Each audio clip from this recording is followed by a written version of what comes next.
الحمد لله رب العالمين والعاقبة للمتقين والصلاة والسلام على سيد الأنبياء والمرسلين وعلى آله وأصحابه أجمعين. أما بعد فأعوذ بالله من الشيطان الرجيم. بسم الله الرحمن الرحيم. قال الله تبارك وتعالى في القرآن المجيد والفرقان الحميد: هو الذي بعث في الأميين رسولا منهم يتلو عليهم آياته ويزكيهم ويعلمهم الكتاب والحكمة وإن كانوا من قبل لفي ضلال مبين. إن الله وملائكته يصلون على النبي يا أيها الذين آمنوا صلوا عليه وسلموا تسليما.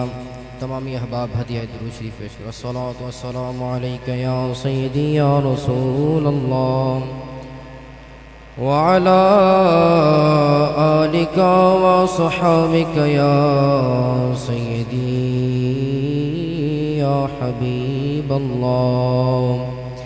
الصلاة والسلام عليك يا سيدي يا رحمة للعالمين وعلى آلك وصحابك يا سيدي یا خاتم النبیین.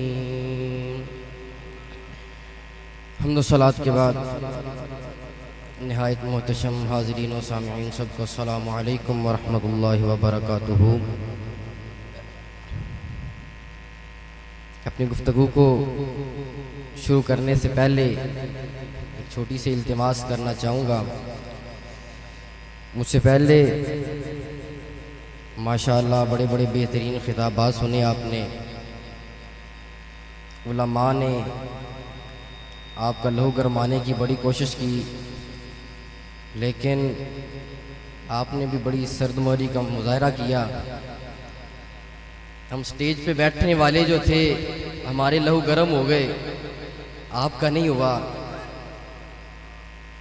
آستانے پر اللہ کے ولیوں کے پاس آنے کا مقصد تو یہ ہوتا ہے نا کہ بندہ اپنی بیٹری چارج کروا لے. تو اگر وہ بیٹری کے جس کی پاور جو ہے وہ ختم ہو چکی ہے یا کم ہو چکی ہے، وہ ان آستانوں پر آ کر اللہ کے ولیوں کے یہ جو اڈے ہیں ان پر آ کر بھی، ان گریڈ اسٹیشنوں پر آ کر بھی اگر آپ کی بیٹری چارج نہیں ہو سکی تو پھر فائدہ تو کوئی نہیں نہ ہوا جی آپ کو. وہ ہمارے ایک عالم دین ہے تو وہ فرماتے ہوتے ہیں کچے بیٹھے ہو پکے بیٹھے ہو. کیا فرماتے ہیں جی؟ کچے بیٹھے ہو پکے بیٹھے ہو. تو اب آپ سے میرا یہ سوال ہے، خواجہ محمد سردار احمد رحمۃ اللہ علیہ آپ کے آستانے پر آنے والوں کچے بیٹھے ہو پکے بیٹھے ہو؟ اجے تک میں لگتا ہے شاید اینڈ تے آواز نہیں جا رہی میری. کچے بیٹھے ہو پکے بیٹھے ہو بھی؟ جو یہاں پہ بندہ آتا ہے نا جی، اس کا مقصد یہ نہیں ہوتا کہ وہ یہاں پر آ کر بس جو اپنی باتیں سنا دے اور چلا جائے. اصل مقصد یہ ہوتا ہے کہ جو آنے والے جو سامنے بیٹھے ہوئے ہیں ان کو اس کی گفتگو سے، اس کی باتوں سے کوئی ایسی بات مل جائے کہ جس سے اس کی دنیا بھی سنور جائے، اس کی آخرت بھی سنور جائے. اور ہمارا مقصد بھی یہی ہے کہ الہ کلمت الحق کو بلند کریں، اور اللہ اور اس کے رسول نے جو ڈیوٹی لگائی ہے امر بالمعروف و نہی عن المنکر کی، کہ نیکی کی دعوت دینی ہے، برائی سے روکنا ہے، اسی ضمن میں دو چار باتیں عرض کروں گا کیونکہ وقت بڑا مختصر ہے. اور قلندر لاہوری ڈاکٹر علامہ محمد اقبال رحمہ اللہ تعالی آپ کی نشار سے میں ابتدا کرنا چاہوں گا کہ انداز بیاں گرچہ میرا شوق نہیں ہے، اگرچہ کوئی زیادہ خطیبانہ جملے تو نہیں آتے، کوئی وہ سریں تو نہیں آتی، انداز بیاں گرچہ میرا شوق نہیں ہے، شاید کہ اتر جائے تیرے دل میں میری بات.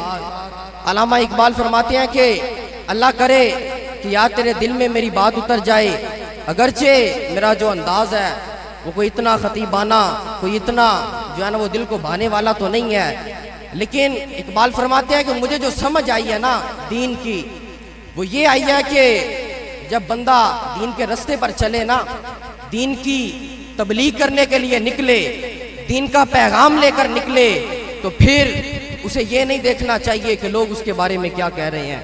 اگرچہ تسبیح و مصلی جو ہیں یہ بڑا ضروری رکن ہے دین کے اندر، اس کا بڑا مقام ہے، لیکن اقبال کہتے ہیں کہ اس سے بھی بڑی ایک چیز ہے، وہ یہ ہے کہ انسان اللہ کی راہ میں، دین کی راہ میں تلوار نکال کر اپنی میان سے اس کو بے نیام کر کے اللہ کی راہ میں لڑتا لڑتا شہید ہو جائے۔ اقبال فرماتے ہیں کہ نہ پوچھ ان خرقہ پوشوں کی، ارادت ہے تو دیکھ ان کو، یدے بیدا لیے بیٹھے ہیں اپنی آستینوں میں۔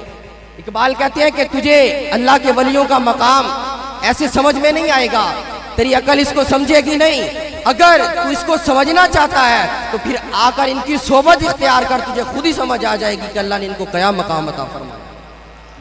نہ پوچھ ان خرقہ پوشوں کی، اگرچہ تجھے دیکھنے میں لگے گا یار یہ تو پتہ نہیں دنیا سے بھی تنگ ہوگا، اس کے تو کپڑے بھی پھٹے ہو گئے ہیں، نہ پوچھ ان خرقہ پوشوں کی، ارادت ہے تو دیکھ ان کو، یدے بیدا لیے بیٹھے ہیں اپنی آستینوں میں۔ اور مولانا روم رحمہ اللہ تعالی آپ نے بھی فرمایا نا، کار پاکاں را قیاس از خود مگیر، کار پاکاں را قیاس از خود مگیر۔ آپ فرماتے ہیں جو نیک ہوتے ہیں نا، اللہ کے جو برگزیدہ بندے ہوتے ہیں، ان کے کاموں کو نا اپنے اوپر قیاس نہ کیا کر، ان کے کاموں کو، ان کے مقام کو اپنے اوپر قیاس نہ کیا کر۔ کار پاکاں را قیاس از خود مگیر، گرچہ باشد در نوشتن شعر و شیر۔ آپ فرماتے ہیں اگرچہ لکھنے میں شعر اور شیر ایک جیسے ہوتے ہیں، لیکن شیر وہ ہوتا ہے جسے انسان کھا جاتا ہے، لیکن شعر وہ ہوتا ہے جو انسان کو کھا جاتا ہے۔ دیکھنے میں کوئی فرق نہیں ہے، ایک جیسے لکھے جاتے ہیں، لیکن اقبال فرماتے ہیں جب کردار ادا کرنے میں آتے ہیں، جب وہ پریکٹیکل لائف میں آتے ہیں، تو پھر شیر کو انسان کھا جاتا ہے، اور شعر جو ہوتا ہے وہ انسان کو کھا جاتا ہے، شعر ہے انسان کو کھا جاتا ہے۔ اسی طرح اللہ کے جو ولی ہوتے ہیں، دیکھنے میں یہ عام انسانوں جیسے لگتے ہیں، لیکن اللہ رب العزت نے ان کو وہ طاقت عطا کی ہوتی ہے کہ یہ چاہے تو اشارے سے اپنے کایا ہی پلٹ دے عالم کی، یہ شان ہے خدمتگاروں کی، سردار کا عالم کیا ہوگا۔ یہ اللہ کے ولی، اور اگرچہ ہماری آنکھ یہ جب دیکھتی ہے نا تو یہ جو فرق کرتی ہے نا، حقیقت میں وہ فرق ہوتا نہیں ہے، حقیقت میں وہ فرق ہوتا نہیں ہے۔ میں آپ کو سمجھا دیتا ہوں، مولانا روم رحمہ اللہ تعالی آپ نے مثنوی شریف میں ایک حکایت نقل فرمائی۔ آپ فرماتے ہیں کہ ایک بندہ تھا اور اس کا شاگرد تھا، ایک بندہ تھا، اس سے ایک شاگرد تھا جس کی آنکھ میں نقص تھا، اس کی آنکھ میں، توجہ ہے جی کہ ستے ہو کہ جاگ رہے ہو؟ ایک بندہ تھا، اس کی آنکھ میں نقص تھا، نقص یہ تھا کہ وہ جو شے بھی دیکھتا تھا اسے دو نظر آتی تھی، اسے دو نظر آتی تھی۔ تو آپ فرماتے ہیں کہ ایک دن اس کے استاد نے فرمایا کہ یار جا وہ نا اندر کمرے میں ایک آئینہ پڑا ہے، وہ آئینہ لے کے آ، وہ آئینہ لے کے آ۔ وہ اندر گیا، اس نے دیکھا، واپس آیا بڑا پریشان۔ استادوں نے فرمایا کیا ہوا؟ کہتا جی استاد جی آپ نے آئینہ لینے بھیجا، اندر تو دو آئینے پڑے ہیں، اندر تو دو آئینے پڑے ہیں۔ آپ نے فرمایا اچھا۔ استاد جی کہنے لگے ایک کو توڑ دے اور دوسرا لے آ، ایک کو توڑ دے دوسرا لے آ، توجہ کیجئے گا۔ تو وہ شاگرد جو تھا وہ گیا، جس کی آنکھ میں نقص تھا، پتھر لیا، مارا اس آئینے کو۔ وہ جب پتھر لگا، اس نے تو ایک کو مارا، لیکن اگرچہ اس نے ایک کو مارا، دیکھے دو تھے، لیکن حقیقت میں تو ایک تھا۔ وہ پتھر لگا تو دیکھا دونوں ہی ٹوٹ گئے، دونوں ہی ٹوٹ گئے۔ واپس آیا اور پریشان۔ استادوں نے فرمایا اب کیا ہوا؟ کہنے لگا استاد جی غضب ہو گیا، میں نے تو ایک کو پتھر مارا، ٹوٹ دونوں گئے۔ تو استاد جی نے ہاتھ پکڑا اور فرمایا عقل کے اندھے، وہ دو نہیں تھے، وہ تیری آنکھ کو دو نظر آ رہے تھے، وہ حقیقت میں ایک تھے۔ اسی طرح اللہ کا نور، اللہ کے حبیب کا نور اور اللہ کے نیک بندوں کا نور، یہ بھی ایک نور ہے، لیکن یہ دنیا دار، یہ کمینے جن کو سمجھ نہیں آتی، وہ جب دیکھتے ہیں تو کہتے ہیں یہ تو دو ہیں، یہ تو تین ہیں، لیکن حقیقت میں جب یہ دنیا میں یہ کنکریاں مار کر یہ اللہ کے نور کو بجھانا چاہیں گے، یہ ولیوں کے نور کو بجھانا چاہیں گے، تو جب حشر میں اٹھیں گے تو دیکھیں گے کہ یار ہم نے تو وہ جو پتھر تھا وہ ولیوں کے نور کو مارا تھا، تو آج ہم نے دیکھا کہ اللہ کا وہ جو نور، وہ جو روشن تھا ہمارے سامنے، ہم نے اسے بھی بجھا دیا۔ اور وہ جو دعوے دار جو کہتے ہیں ہم اللہ سے محبت کرتے ہیں، ہم رسول اللہ سے محبت کرتے ہیں، تو جب وہ کل قیامت کو اللہ کی محبت کا دعویٰ لے کر، رسول اللہ کی محبت کا دعویٰ لے کر جب حشر کے میدان میں کھڑیں گے تو اعلان ہوگا اس کو جہنم میں پھینک دو، کیونکہ اس نے ہمارے ولیوں سے بغض رکھا، اس نے ہمارے نبی سے بغض رکھا۔ تو اس لیے یہ اللہ کے جو نیک بندے ہیں ان سے بھی محبت اسی طرح کیجئے جس طرح اللہ سے محبت کی جاتی ہے۔ نعرہ تکبیر، نعرہ رسالت، تاجدار ختم نبوت، تاجدار ختم نبوت، آستانہ علیہ رحمت پور شریف۔ اور یہ آستانے یہ ہمیں اس بات کا سبق دیتے ہیں کہ جب بھی دین پہ کوئی بات آ جائے، دین کی حرمت کی بات آ جائے تو کبھی بھی پیچھے نہیں ہٹنا۔ ہمیں الحمدللہ اللہ نے ایسے صوفیاء عطا فرمائے، ایسے بزرگان دین عطا فرمائے کہ اگر ان کی باتیں شروع ہو جائیں تو حقیقی بات ہے وہ ختم ہونے والی تو نہیں ہے۔ میں ایک چھوٹی سی بات آپ کے سامنے عرض کروں گا۔ ہلاکو خان نے جب حملہ کیا بغداد کے اوپر، لوگ کہتے ہیں جی جو صوفی ہوتا ہے نا اس کا کام صرف حجرے میں بیٹھنا ہوتا ہے، تو جیسے کہتے ہیں نا لوگ کہتے ہیں صوفی کا کام صرف حجرے میں بیٹھنا ہوتا ہے۔ میں نے کہا ادھر آ، میں تجھے بتاتا ہوں صوفی کسے کہتے ہیں۔ صوفی کسے کہتے ہیں؟ اقبال کہتا ہے غیرت ہے بڑی چیز جہانے تگودوں میں پہناتی ہے درویش کو تاج سر دارا۔ درویش تو وہ ہوتا ہے کہ جس کے سر پر اللہ رب العزت پوری دنیا کی جو عظمتیں ہوتی ہیں، جو تعریفیں ہوتی ہیں، ان کا تاج سجا دیتا ہے۔ لیں جی ہلاکو خان نے حملہ کیا بغداد پر، تو اس کی بیٹی ہلاکو خان کی وہ ایک رستے سے گزر رہی تھی، اس نے دیکھا کہ اس کی فوج کے کچھ جو سپاہی تھے، فوجی تھے، انہوں نے نہ کسی بزرگ کو گھیرا ہوا تھا، کسی بزرگ کو گھیرا ہوا تھا۔ تو وہ ہلاکو خان کی بیٹی اپنے سپاہیوں سے کہنے لگی کہ یہ بابا جی کون ہے؟ تو وہ سپاہی گئے، انہوں نے پتہ کیا، واپس آ کر بتایا کہ یہ مسلمانوں کے کوئی صوفی ہیں، مسلمانوں کے صوفی ہیں، عالم دین ہیں۔ تو ہمارے جو فوجی ہیں انہوں نے اسے گھیرا ہوا ہے اور اسے قتل کرنے لگے ہیں۔ تو وہ ہلاکو خان کی بیٹی کہنے لگی کہ اسے قتل نہیں کرنا، اسے میرے پاس لے آؤ، اسے میرے پاس لے آؤ۔ اب وہ جو بزرگ تھے ان کو پکڑا گیا، لا کر ہلاکو خان کی بیٹی کے پاس بٹھا دیا گیا۔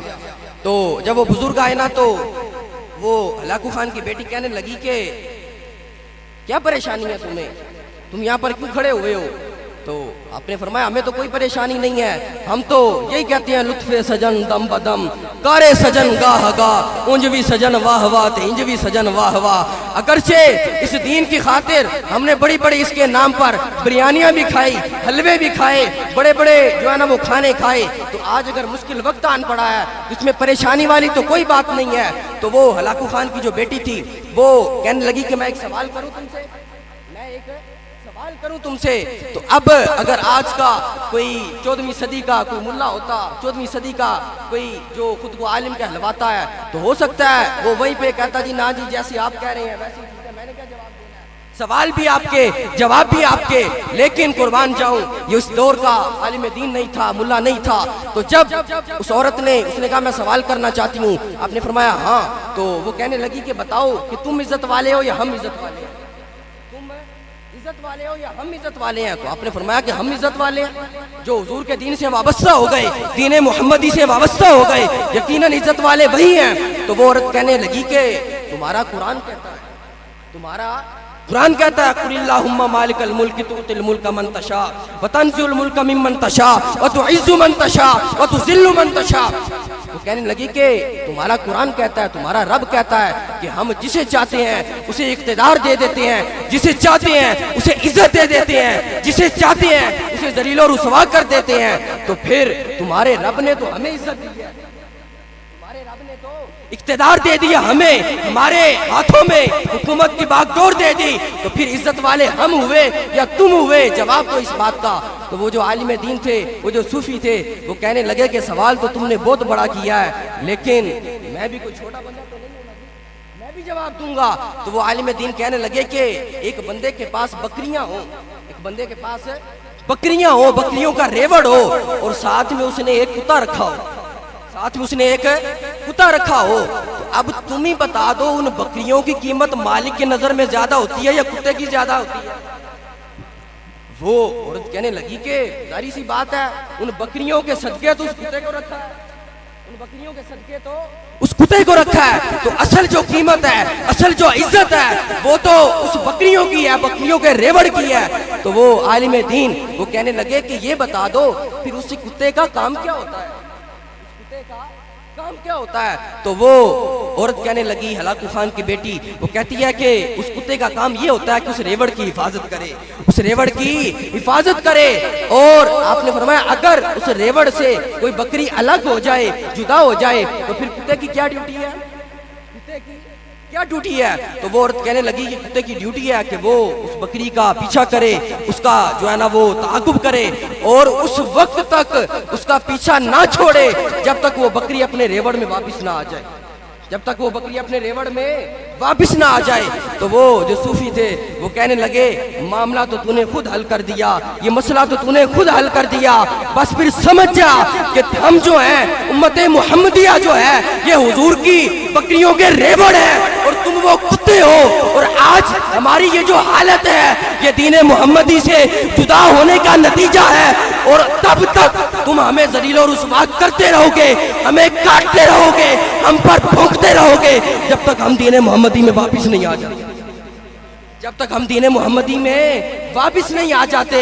جس دن حضور کی امت حضور کے دین میں واپس آ جائے گی تو اللہ رب العزت تمہارا یہ جو جاہ و جلال ہے، یہ جو تمہارا جاہ و حشمت ہے، اللہ رب العزت اس کو اٹھا لے گا، تمہاری یہ ساری جو ہوا بنی ہوئی ہے یہ جو ہے نا غارت ہو جائے گی، اور اللہ رب العزت پوری دنیا میں اسلام کا بول بالا فرما دے گا اور مسلمانوں کو عزت عطا فرما دے گا۔ تو یہ وہ پیغام ہے کہ خود کو اور اپنی اولادوں کو دین کے ساتھ اس طرح وابستہ کر رہے ہیں کہ پھر جب بھی دین کی بات ہو تو پھر نہ آپ کی طرف سے کوئی نرم بات ہو، نہ آپ کی اولاد کی طرف سے کوئی نرم بات ہو، بلکہ جب بھی دین پر کوئی حرف آنے لگے تو پھر آپ ایک ہی بات کریں کہ ستمگاری ذرا ہنر آزمائیں تو تیر آزما، ہم جگر آزمائیں، اور ہم تو جی ہی رسول اللہ کے لیے رہے ہیں۔